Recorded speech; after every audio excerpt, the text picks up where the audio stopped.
And to just shift a bit to what we said yesterday regarding the African American community, it is very painful to see, and I've seen it throughout my entire medical career, that the health disparities in the minority community, but particularly the African American community, puts them at risk, apart from coronavirus issues, puts them at risk for diseases much more so than the general population.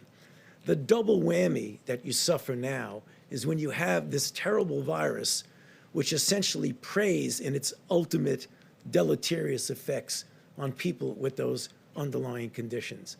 And since that is more predominant in the African American population, we want to double down and say to the young people, to the elderly people in that community, to please try as best as you can to protect yourself if you're a younger person, and to please protect the people who are susceptible, your grandmother, your grandfather, your elder uncle, the people who have these underlying conditions.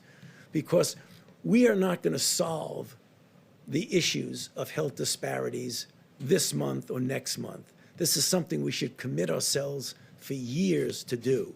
But what we can do now, today, is to prevent people who are put at higher risk because of their demographic group from getting into a situation which is much, much more deleterious than the general population. So I plead with all of us in the population, but particularly for those of us, our brothers and sisters in the African American community, because we know that mitigation does work.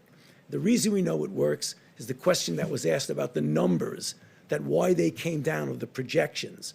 Because remember, what you do with data will always outstrip a model.